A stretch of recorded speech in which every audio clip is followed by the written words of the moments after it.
Uh, but yeah, so as far as tablets go, the iPad really is like, if you're gonna put money into something, you know, it's not a bad investment if you're gonna be doing it a lot. The other thing I saw is let's see, what is that thing that Sinchan uses? I think it's the XP pen.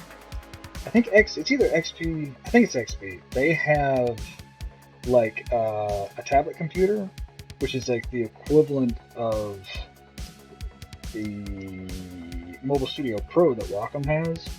So it's like a 16-inch tablet, I think, or something like 16 or 22-inch, one of those like Wacom style tablet, but it has a computer built into it. So it's a full thing that you can use. So I guess, and honestly, I think when I looked at the price on that thing, it was like $1,200 or $1,300, which is pretty close to, I think, the price of the iPad Pro. So, you know, I would go with one of those. Like, again, everybody loves the iPad, uh, and I've used the Mobile Studio Pro quite a lot when I was traveling more and like doing other stuff before the pandemic, and it really is great. Now it's not quite as portable as the iPad, so if you wanted something that you could like easily carry and fit in a bag and all that stuff, the iPad is probably your way to go, because I think those are like 9-inch tablets as opposed to carrying around like a 16-inch tablet in its own like carrying case bag, which I did. People just look at you kind of funny, but it still works fine. Uh, it's like carrying around a big sketchbook, really. Like, you carry around a small one and people will kind of look at you funny. You carry around a big one and they just like to look at you funny for that. Whatever. Like, it'll be fine.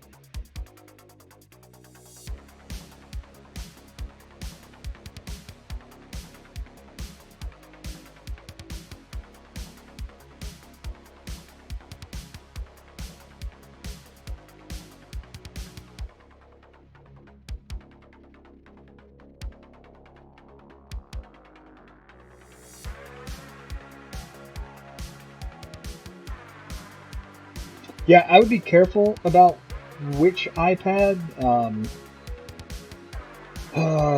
It's the weirdest. It's not weird, really. It's just when it comes to that kind of stuff, for art at least, like you kind of get what you pay for. So I, I would just say be careful about really like doing your like due diligence and research on that for which ones are specifically good for art, as opposed to like which ones just Mac people, Apple people like. Um, but yeah, I mean, I'm actually that was actually going to be my one of my next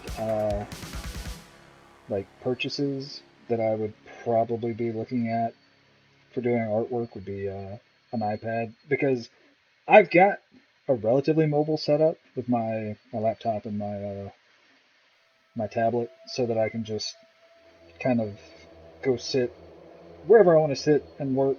But it can be kind of unwieldy sometimes, and like there are definitely times where I'm like, I don't feel like moving all this shit, uh, even if it's just into my living room. And I know if I had an iPad, I would probably be way more willing to just grab the thing and wander around and draw. Uh,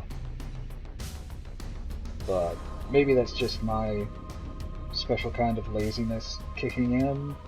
I don't know.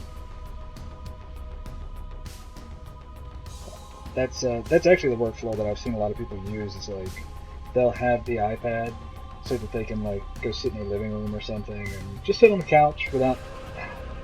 I know it sounds stupid to say this about a computer, but you can use like a lot of physical energy carrying that stuff around and moving it and like holding something, because the Mobile Studio Pro, I think it only weighs like 5 pounds, but when you're trying to hold something steady and like keep it where it needs to be so that you can draw on it, 5 pounds it can add up, over an hour. Like, it could be kind of a pain.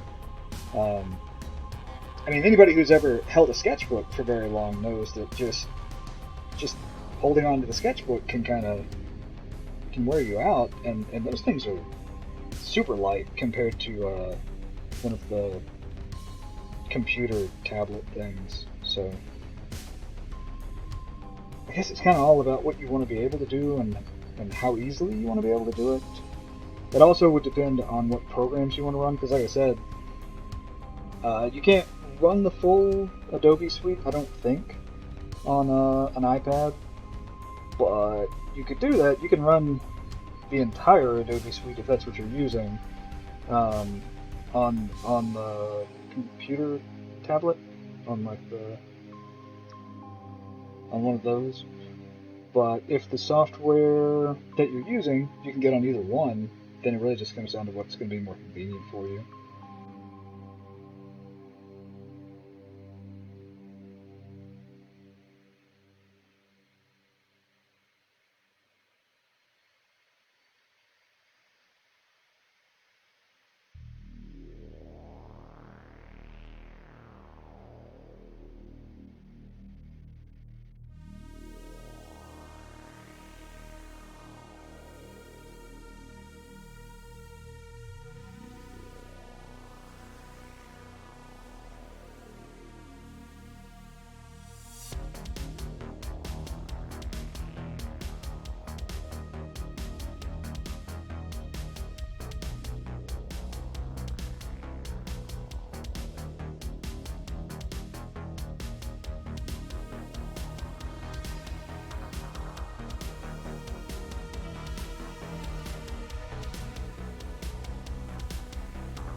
Trying to picture where the shading should go, even if I draw an arrow to indicate where the light's coming from. Well, uh, honestly, that's probably just a practice issue, and maybe a little bit of an issue of understanding how 3D objects interact with light. Um, there are specific things that can actually be really difficult to shade because they have so many planes on them. Like if you're talking about shading a face properly, that's super hard because there's so many angles and planes that can cast shadow and that can cast highlights and stuff like that. Um, so, if you were to draw just a sphere, like, uh, so if you were to just draw something like this, um, like a sphere, and then if you were to indicate that the light was coming from this direction, like, would you be able to picture where the light hits it and how it messes with it as a sphere? Like, so if you've got a sphere here, you've got your light coming down, and it's round, then like this is just super basic, but like you know that you're going to have your main highlight is going to hit and be round. So that's like how the spheres work. And after that, it really is just a matter of understanding how much light is cast. Okay, so that depends on how intense your light is. So having an arrow is a great indicator of what direction your light's coming from, but it's not a great indicator of how bright your light is.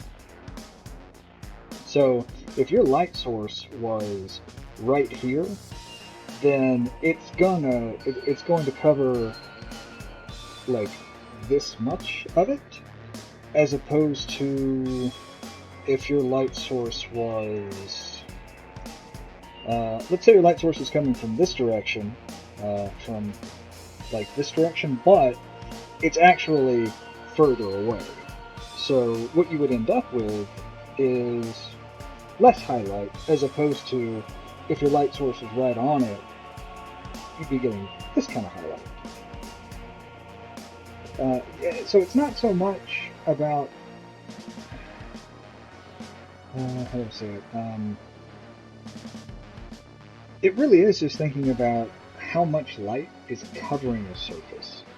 And the closer you are to your light source, the more light's going to be covering it.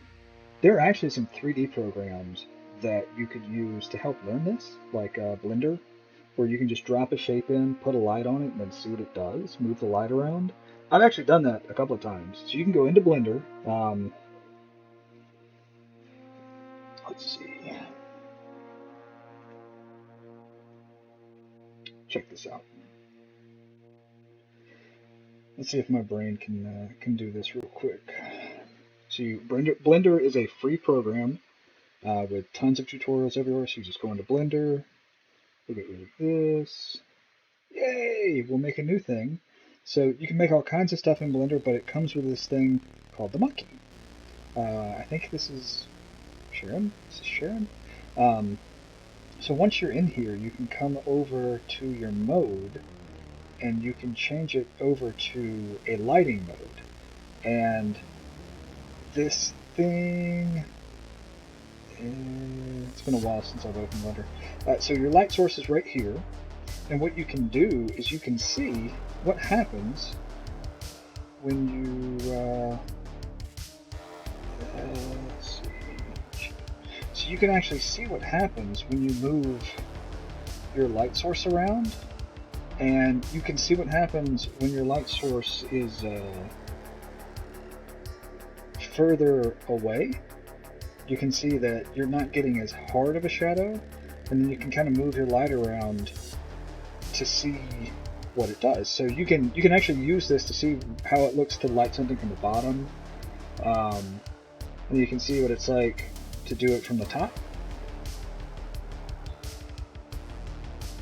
Sorry, what was light cheating? Using a 3D program for reference?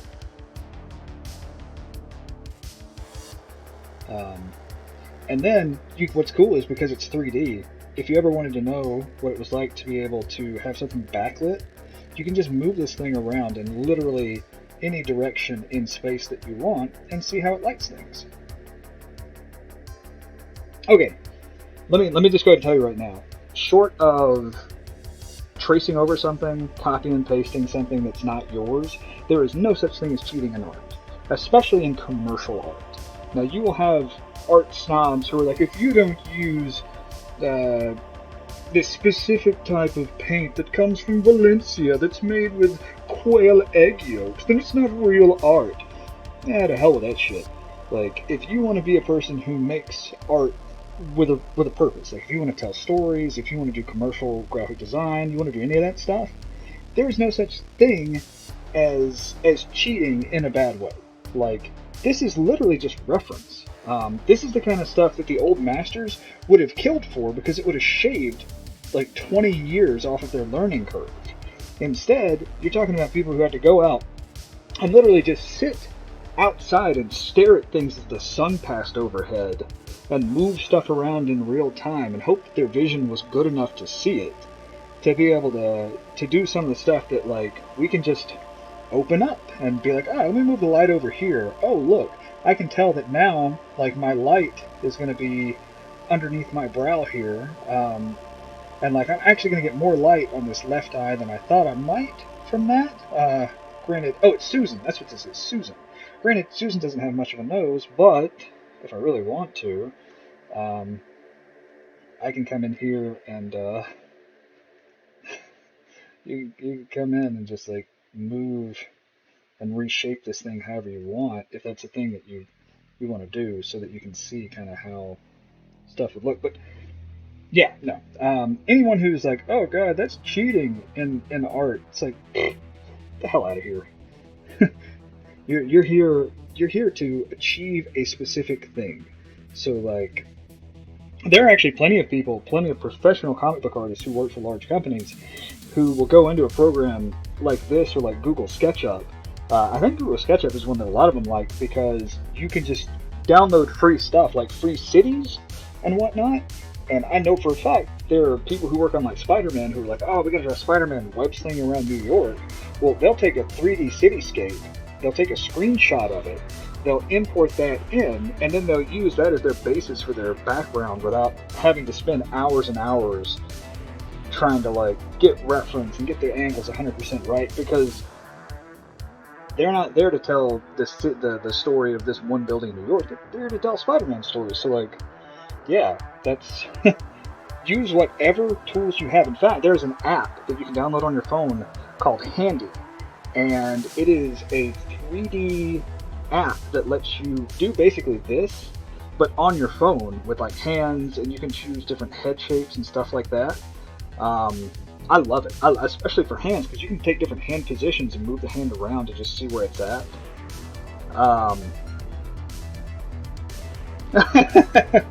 No, it's nowhere near that deep. So this is just a quick hack for like figuring out how lighting works on something. I don't save. But yeah, that's it right here. We're here. We're doing the thing.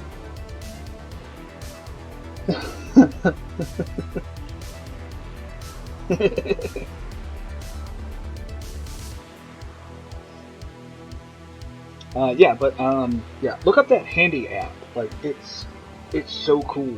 Let me make sure I'm telling you the right name. Yeah, Handy. That's all it's called.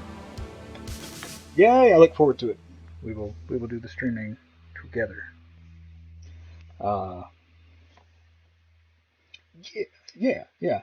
And so once you get into the practical application of all this, you really start realizing that these are just shapes that once you understand what shape you're working with, like I can tell you, I kind of know how this like, let's talk about like these guys. These are simple shapes, right? Like, they're not super complicated because I didn't want them to be, but like, I can tell you that this is a cylinder shape for the leg, right? So when I'm thinking about how the lighting is going to work with this, I'm literally just shading this like you would shade a cylinder, and then I know that this is this shape, so like, that's really all there is to it. It's nowhere near as hard as it seems at first. Or if you've never had someone kind of talk you through like the process. So I actually will use this ring method when I'm doing my sketches to kind of make sure I've got all of my planes kind of moving in the right direction and make sure my shapes kind of make sense. It's really great for doing stuff like this guy's leg, because this, following the shape of this, kind of lets me know where this leg is in space, as opposed to this leg kind of moving backwards in space, as opposed to the way that this kind of works.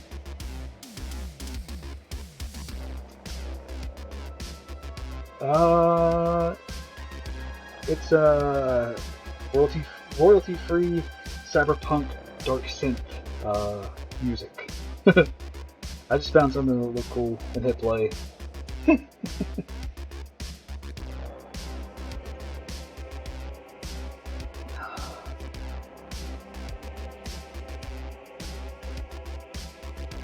Oh yes, yes, yes. Send me funny things. I like funny things.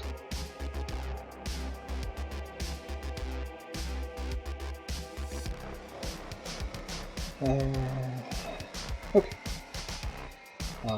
Great. So back in. I'll go back to the shading. If you have questions, yeah, this is fun. Yeah, feel free to ask away for whatever else.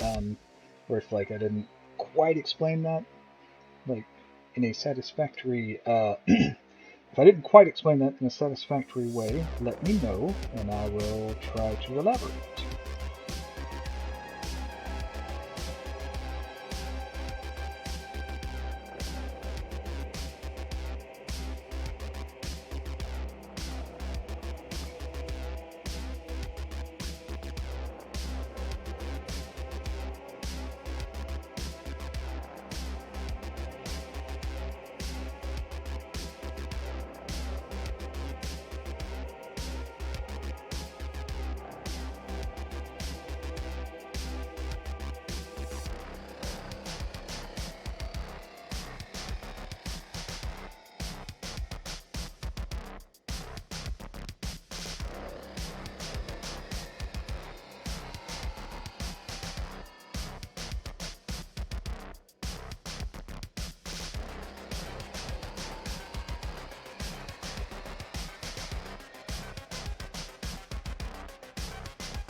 I feel like that's. Am I getting trolled here? Am I getting trolled by this Shin-chan question? So, the way I'm doing this, the way I'm tackling the shading on this comic, is I've set up a multiply layer. You and I have talked about that, and I have just a standard normal brush, just like a brush that I would draw with or ink with, and I've got that set to multiply 2. Alright, so over here is my multiply layer, and then I have my brush, and we set it to multiply, and I have these 2 colors that I stole off of a screen grab of the guy I've been watching do all of this. So, just to make this easy.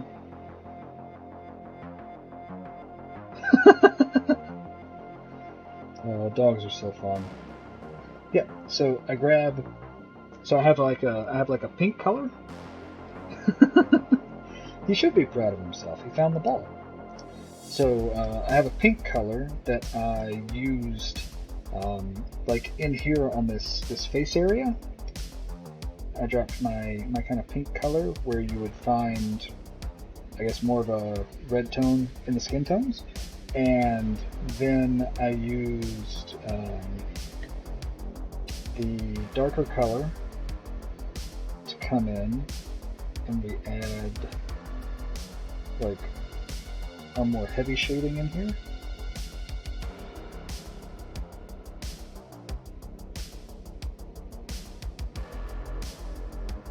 Because our light source is behind this guy, it'll hit something kind of like this. And then we take our blendy brush and we smooth some of this out.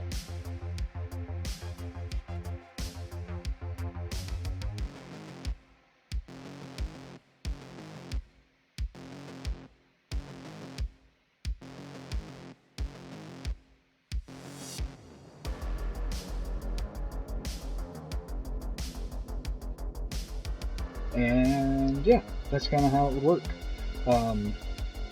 That is actually a bit more shadow than I really want on here. What the hell? So I'm actually going to come in and erase some of this off.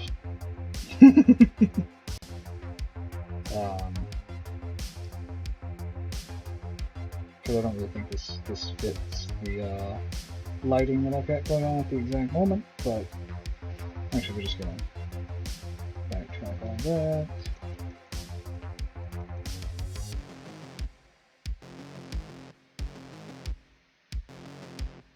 Well, we're gonna make a computer crash, one of the two. Oh, that's absolutely not what I wanted. Do I have enough to step back here? There we go. Alright, so that's fine for me right now. But yeah.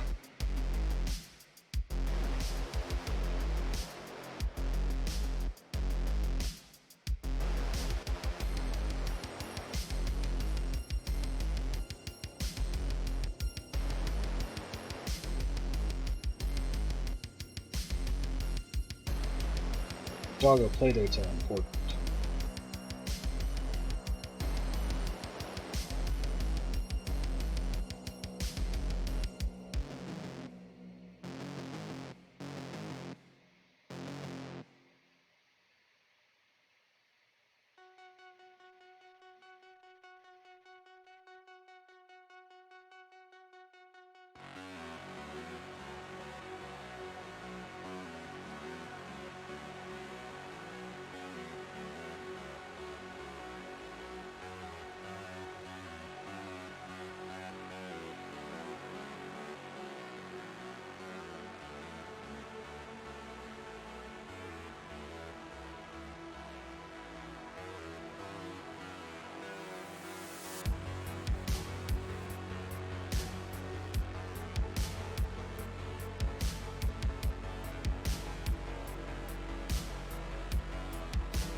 Here we go.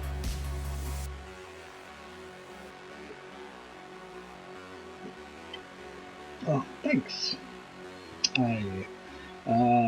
My goal is to actually have the first two parts of it finished up by next week, and then just get some tweaks done to it, and then maybe I haven't decided if I want to release just the first two parts of it, or if I want to wait until I have three. I'm not sure. Like, a part of me just wants to go ahead and like toss it out there, and just be like, okay, this is what it is, and like if people hate it, then like move on to another project, I guess. But I'm not 100% sure if I want to try and push it out with two, or if I want to wait until I have three parts that I can push. I'm not 100% sure yet. But I at least want to have the first two parts done by next week. And I'm on this part of it, so that means I just have to go through and like, make sure that once I'm finished with this, gotta go through and make sure that the lettering looks good. Then I have to reformat it from this comic book format to a Webtoons format. I have no idea how long that's going to take. Hopefully not stupid long. Maybe I can do that in a day. I mean, this shouldn't be that hard. It's not like I have to redraw stuff. I'm just gonna move stuff around.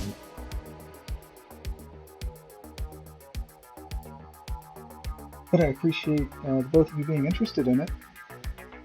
Hopefully, when it does come out, it'll be something that you enjoy.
uh, oh, am I enjoying the process? I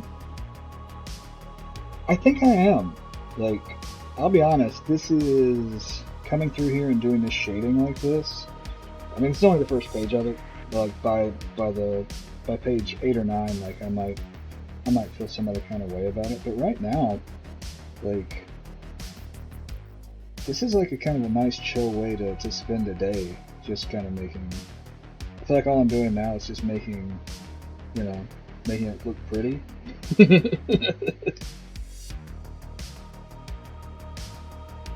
kind of like it.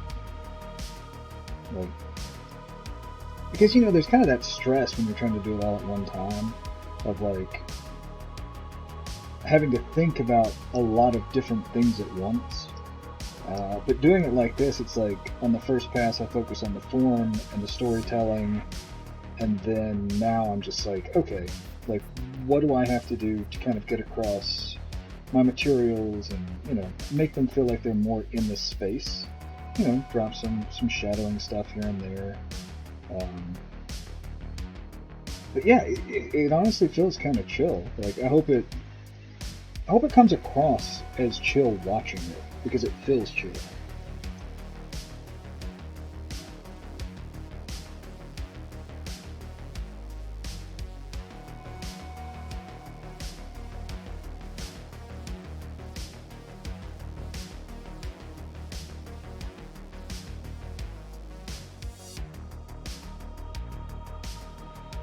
Alright, superhero stuff. Yeah, like this. Honestly, this isn't really going to be a superhero thing, but I hope you enjoy it still.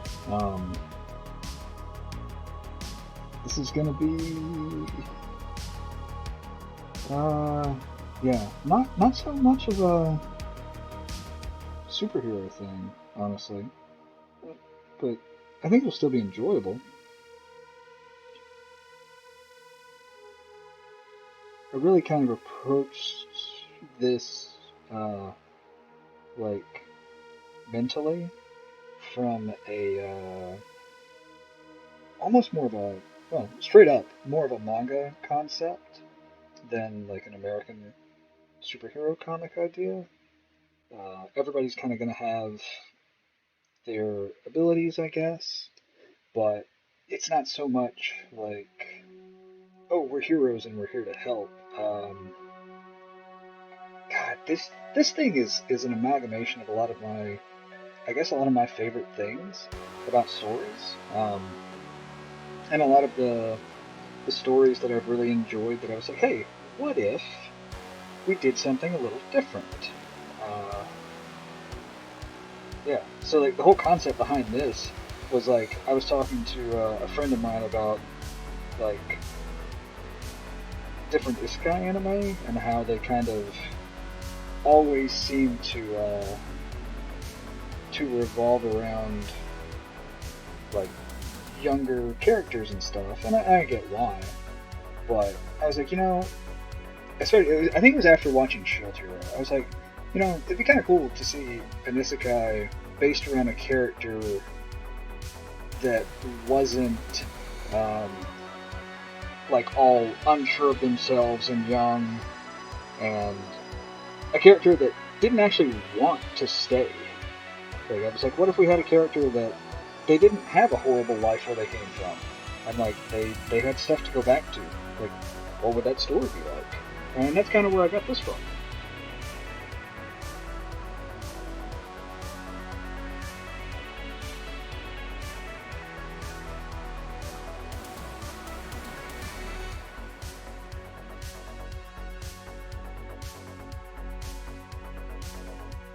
Oh god, yeah. The sci-fi shenanigans are real. Yeah, yeah.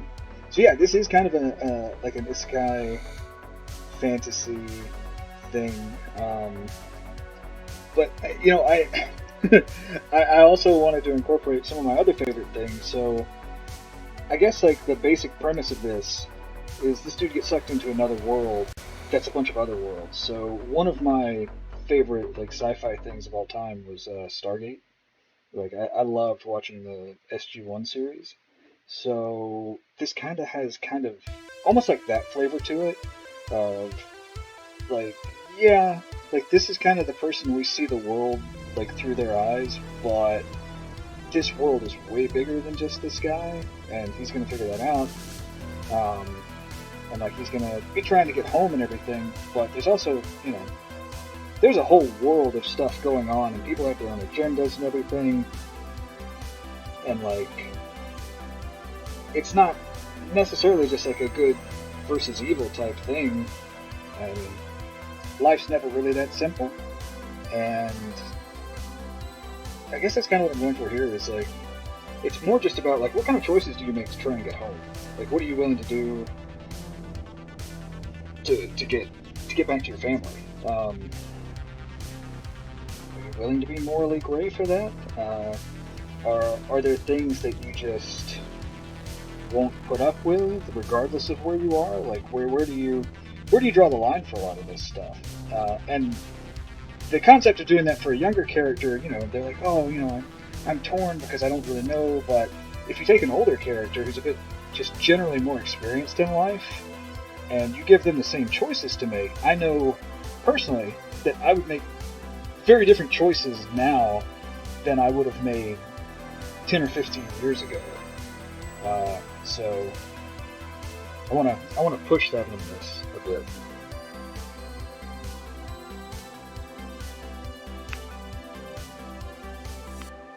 Yeah, I'm hoping to be able to launch this within the next month or two.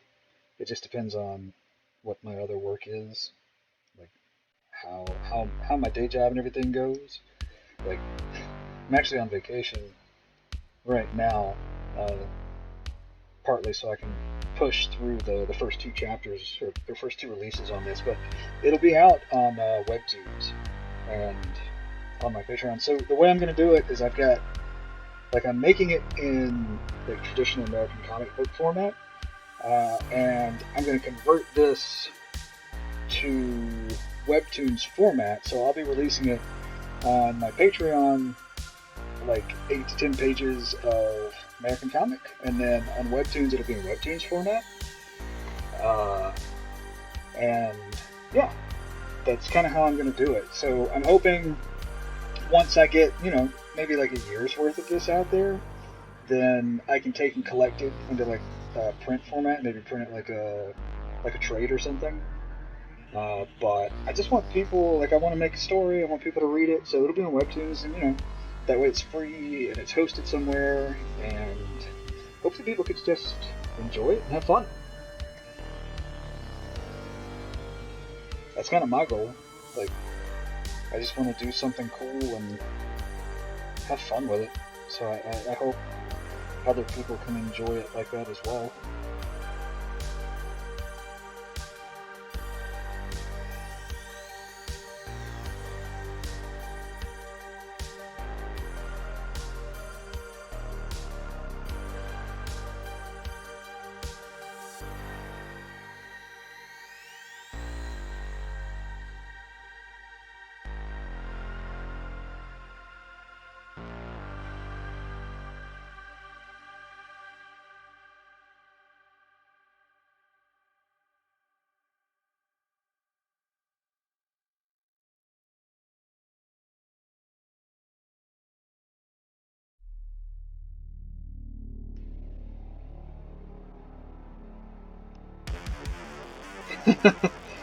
Yeah, yeah.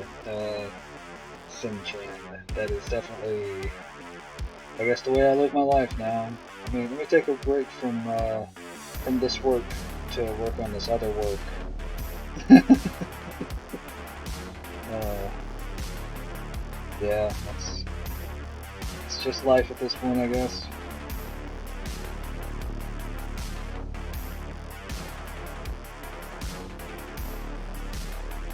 I guess it is kind of nice not having like a hard deadline on this, so I can just, you know, I can kind of work at my own pace, even though I'm trying to push it out as quickly as I can. Like, it's not like I've got someone like, oh, we got to go to air with this, and like we gotta get this to a client, or get this to a producer, and all that good jazz. This is definitely a more chill thing.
Oh, you should definitely check out Sin's thing. She's been working really hard, and she's got multiple web comics out actually on Webtoons.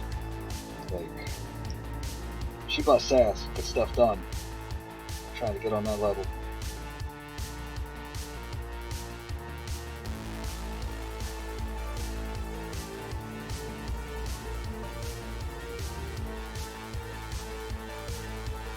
Just watch out, because her stuff will go from like super lighthearted to like, oh shit, now I'm crying.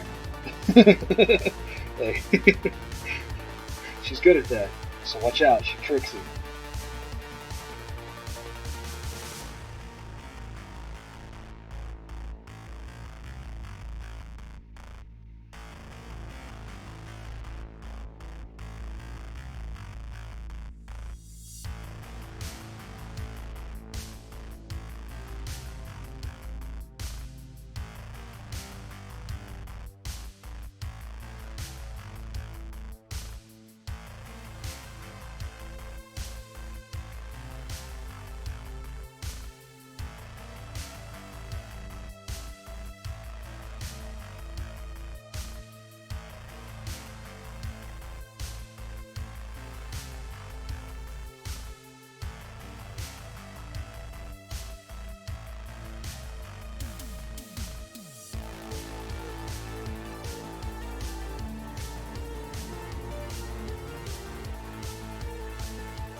Yeah.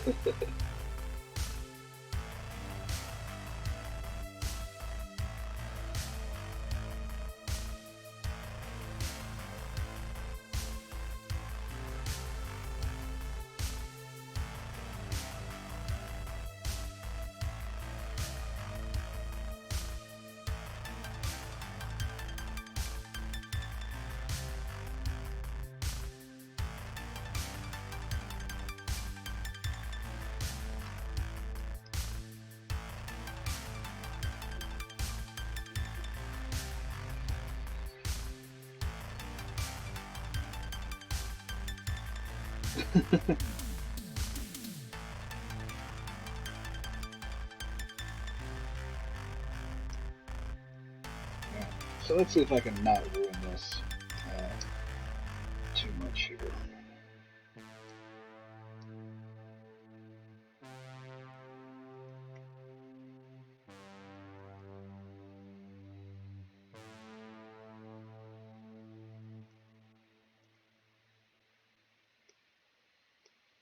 Not really sure how I want to proceed. I want to push this.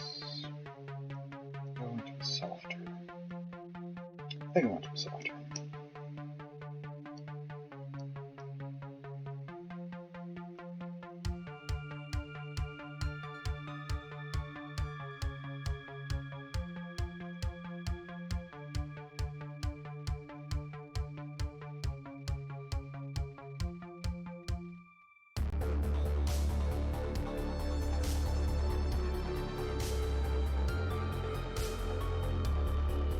Yeah, I like that. Oh god, how many characters? I think.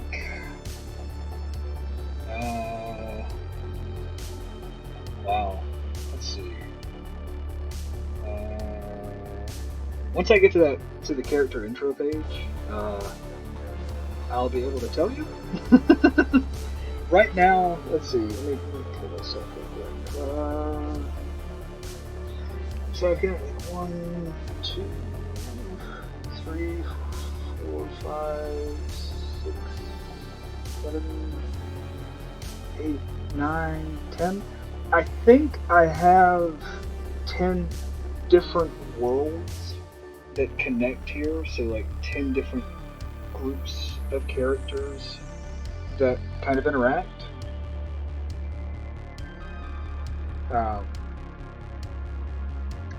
So yeah, and that's why I say I'm kind of basing this off of Stargate, kind of the way that they had the different races out there and stuff like that. That's kind of how I'm looking at this.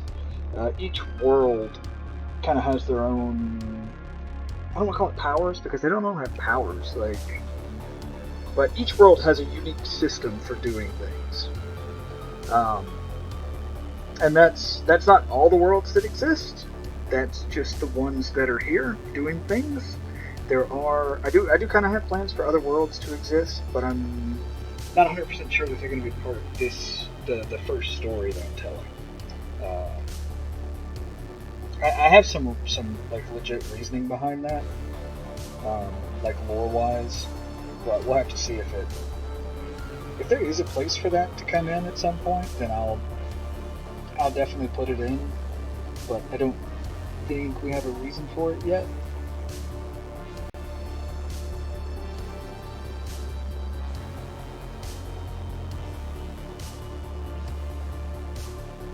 I really feel like I made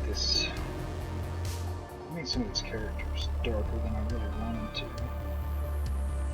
Let's see if I can fix this.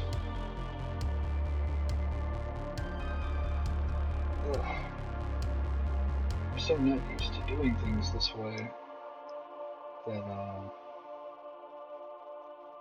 yeah. It's okay though.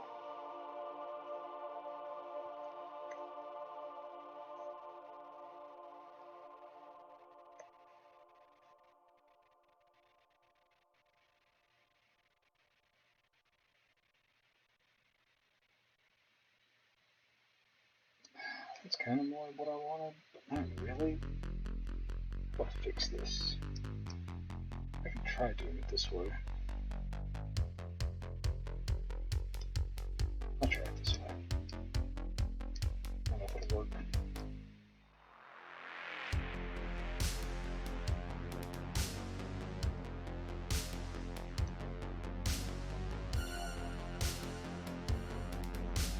Yeah, we'll just go with this for now, so I can figure out a more suitable way to do what I want to do. Just feel like these two characters are a bit too dark. Like, I wanted them to have dark skin, but I need some highlights to make this work.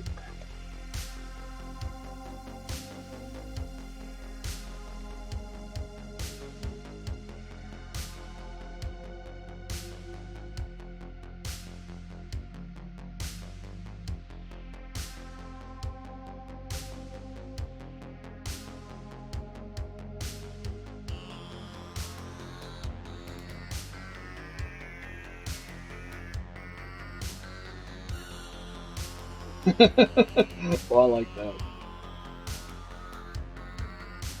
I like that concept.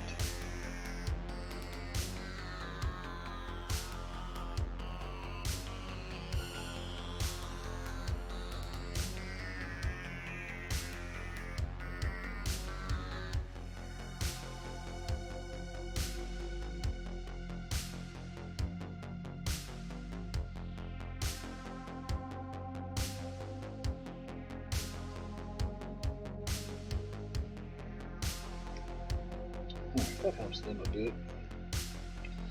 Let's see if I can shiny this up a little. Oh yeah, we can definitely shiny this up a bit.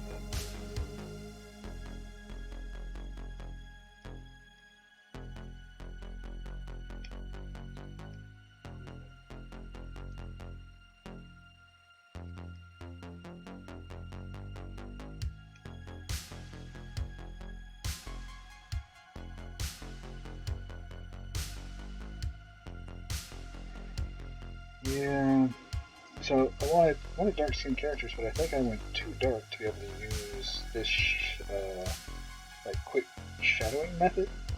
But being like, because they should just be as light as it's going to be, and then I darken it instead of having a mid-tone. Because that's normally how I work. Is I'll have a mid-tone and then I'll add shadows and I'll add highlights. But working in this format, you don't necessarily have to do it like that. Like, you're actually supposed to add your lightest color to your base color, and then you can add shadows to it as you need. It's okay though. Make it work.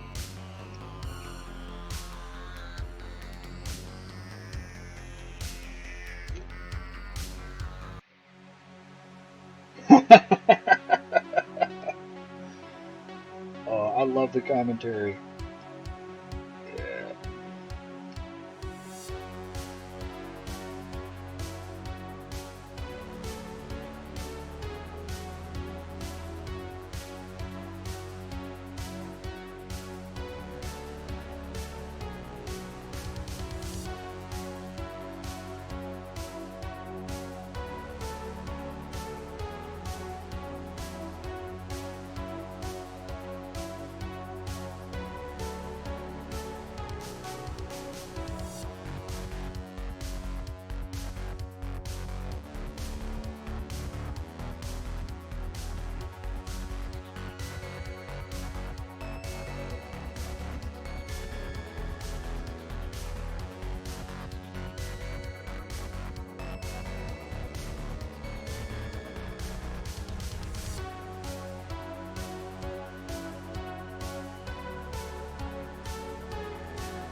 Alright, that's acceptable. That's acceptable pages worth, I guess.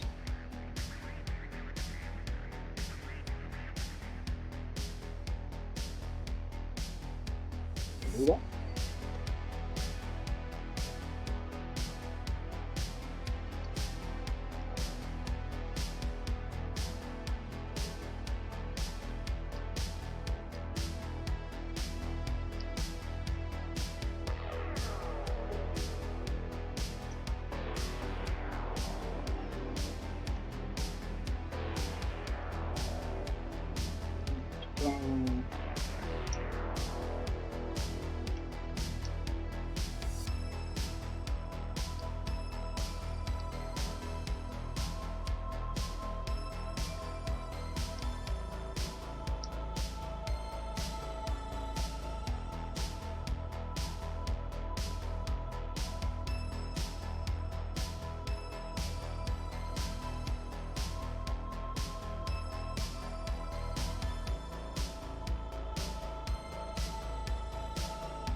Why the music go away?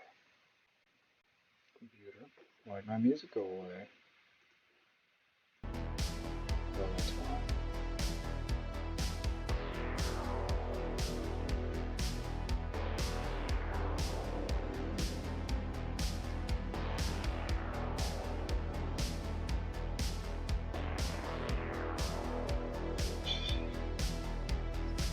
Oh, thanks for the follow, Aranoki.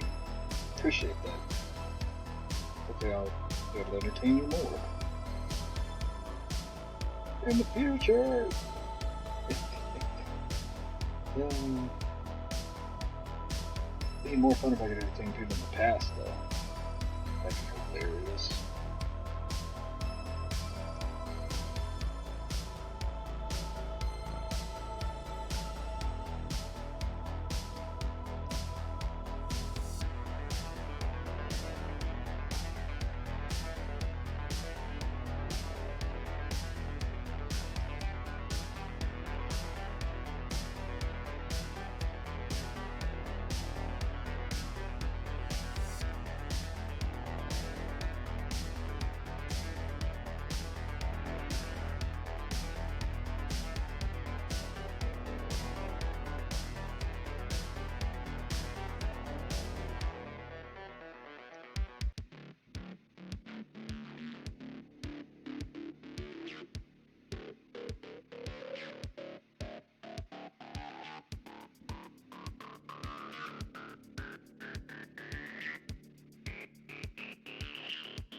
Yeah,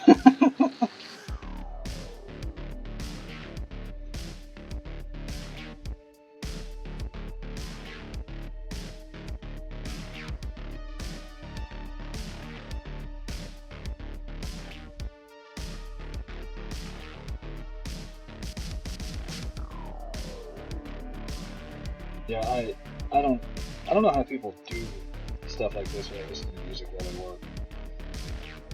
You gotta be some kind of like I don't know how people do it. I know people do, I just don't know how. That gives me shit.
What? How? What? What is...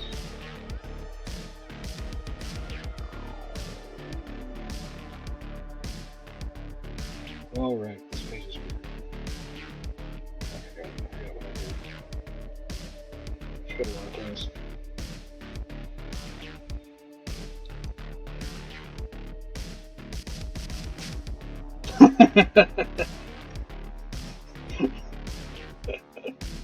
Yeah, that's yeah.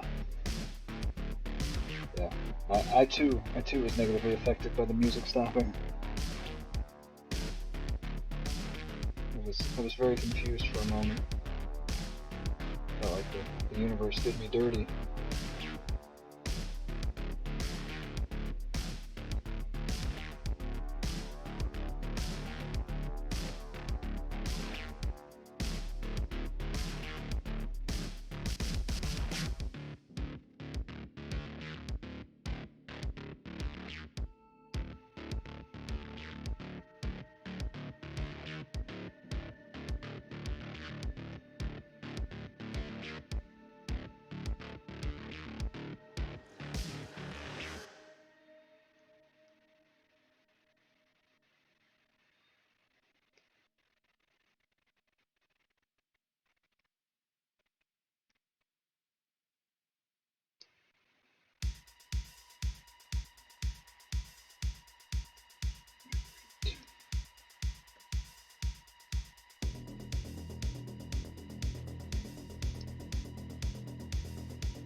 You know what? I also think part of what's making this feel a lot more chill today is the fact that I don't have a time limit. Like, because normally, like, I'm like, okay, well, I've only got like an hour for work, and then I gotta go back to the day job and, you know, make sure. Like, I feel like I'm kind of rushing to get as much done as I can in an hour, and now I'm just like, yeah, you know what? I can do this all freaking day if I feel like it. I'm not gonna, but yeah, go. Well, I say that. I'm probably gonna stream this for a while, and then whenever I get hungry again, probably gonna call it. I'm gonna sit in my living room and do this while I hang out with my wife.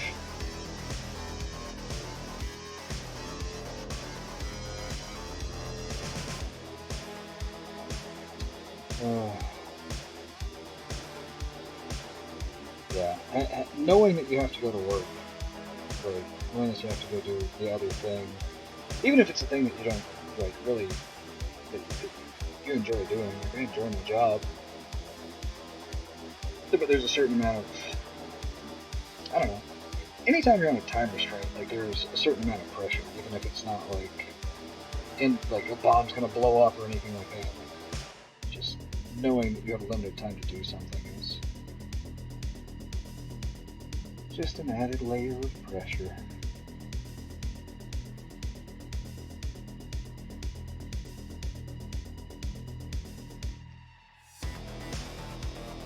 Thankfully, that's a layer I don't have to do.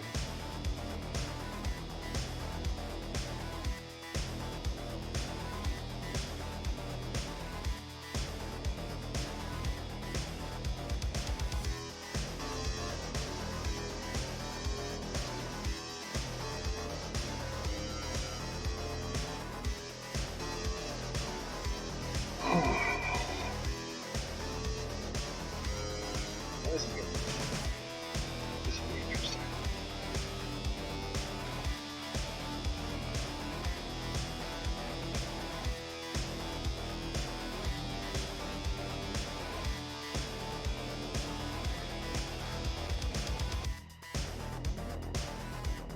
This is also forcing me to work on my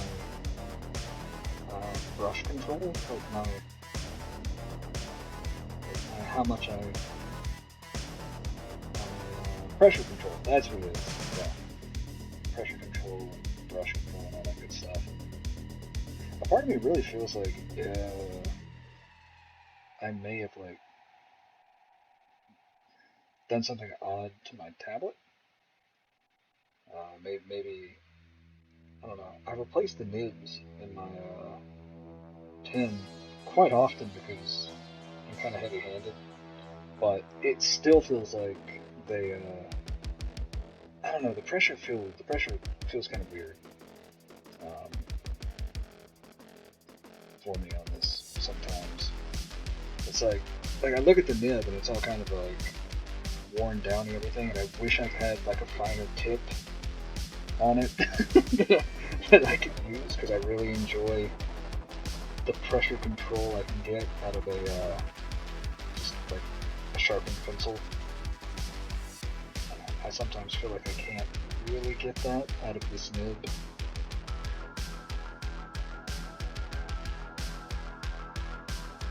But that is something that it looks like people get quite easily out of like the iPad Pros. So that's another reason I've kind of been wanting to try that for a workflow, because I do, anytime I pick up a pencil, like if I'm working on a watercolor thing or something, like a commission or any of that stuff, anytime I pick up a pencil again, like, I'm reminded of just how nice a sharp pencil feels, like how kind of effortless it feels to make the mark that you want.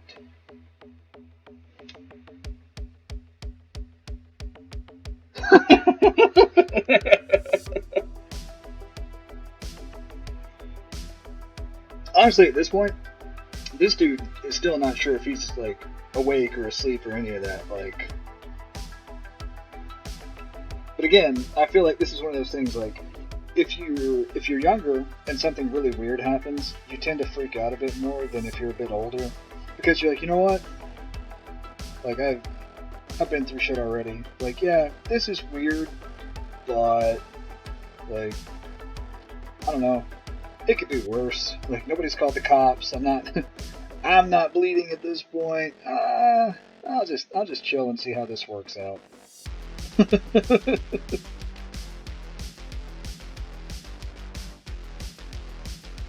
Because like, there's definitely a level of like, I don't know,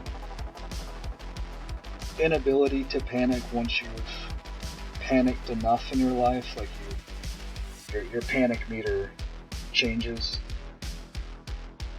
which is part of what I kind of wanted to explore with a story like this. Again, with like an older character as opposed to a younger one, because it's like, yeah, like I've been through emergencies, like I've been through some shit, so yeah, this isn't cool and all, but I'm not gonna super freak out. I love these guys. These guys are some of my favorite guys to write. Yeah, they're really cool. So the premise of this really is,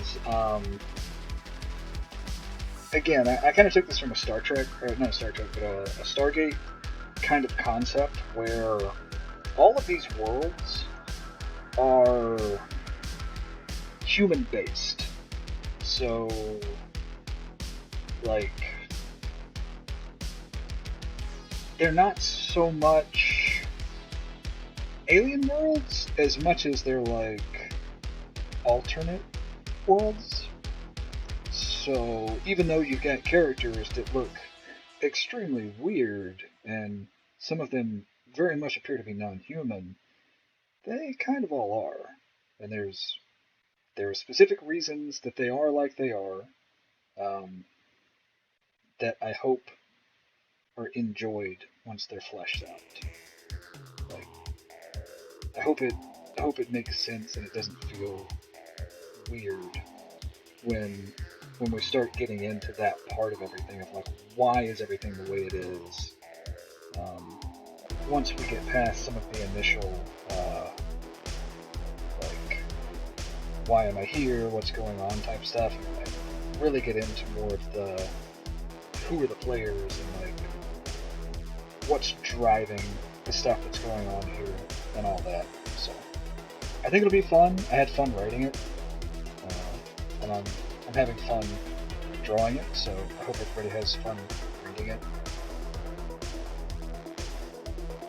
I actually do have a bunch of lore in my head, and I'm not really sure how much of that lore needs to be in the story, but I feel like it's kind of fun, so maybe I could do something to tell some of that in a fun way that's not just like an exposition dump.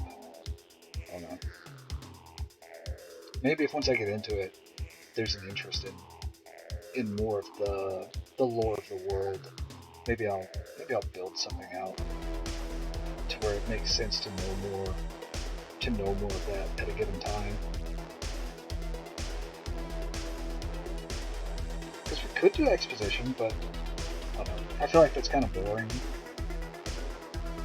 Like, and I really like things where you, like, you know there's more to a world and you're gonna get more of the world building stuff, but you kind of have time to think about it and to imagine what it might be, and like there's some mystery to it. I like those kinds of things. Now I like the payoff of getting to know, getting some answers, but I do enjoy the time when you're not sure about stuff. I think that's kind of fun.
part of me also wants to talk about everything in the story, like to talk about the worlds and the characters and all that stuff.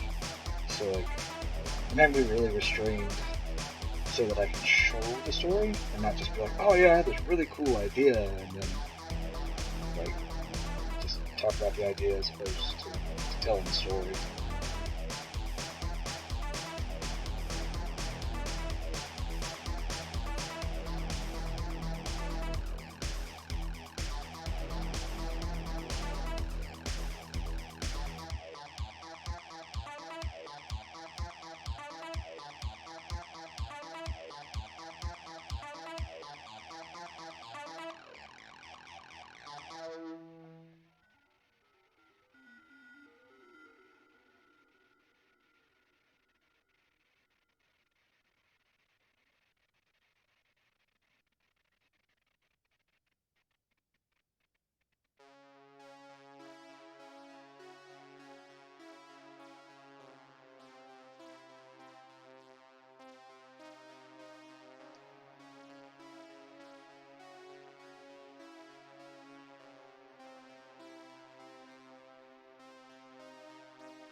That's not gonna work. Oh well. Sometimes you can cheat, sometimes you can't.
That's not supposed to be like that at all.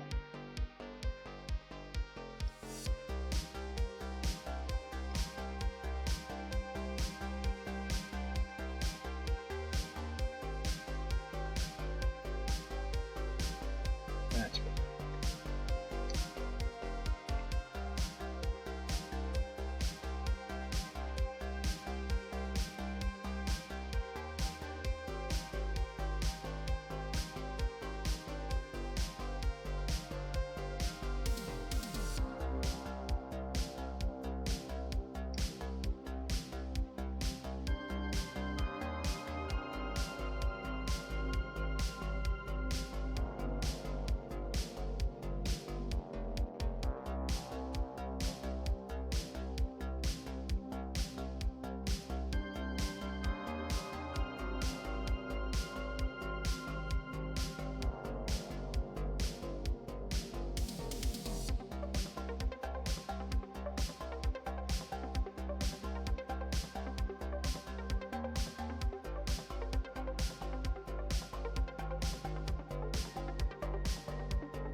I was checked in upon, and I appreciate that.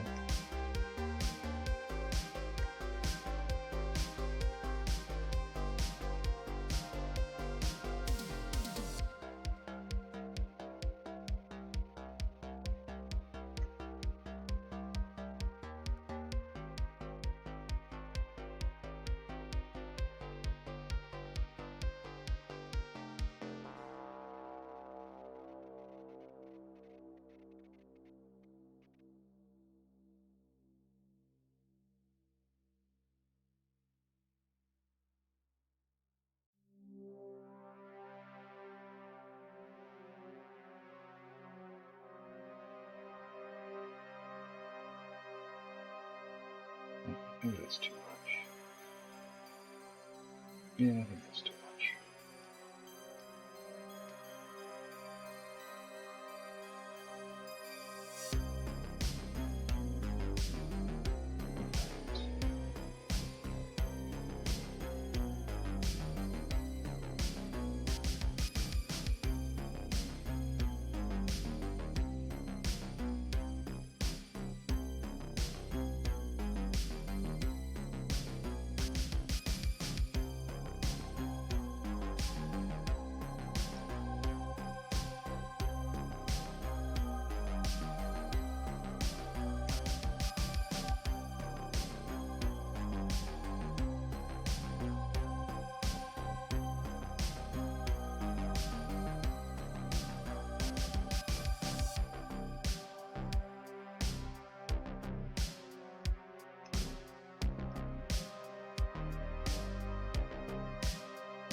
Oh, I just saw your message or in the chats, and I hope that I can convey the feelings that these people have. That is one of one of my ultimate goals is to be able to let the characters tell the story as much as possible. So if his expressions are getting through, then I'm glad. It makes me feel like I'm doing my job properly.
Alright, have fun. I'll see you later. Thanks for hanging out.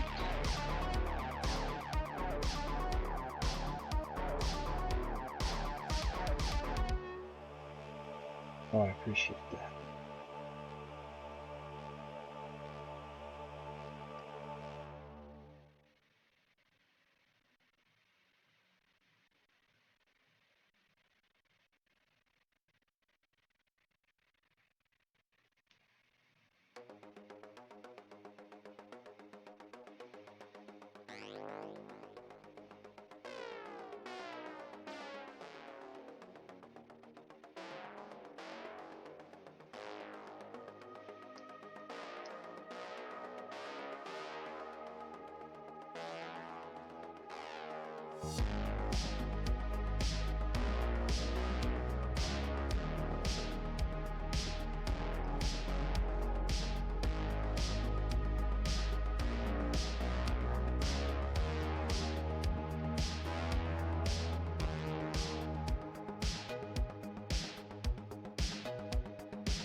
Ooh, right at 2 hours. Okay. I think that's gonna be all I do on stream. I'm getting hungry, and I need to figure out exactly how I want to make that work in that last panel. So, thanks for hanging out. Thanks for watching, and I'll do more probably tomorrow. So, later.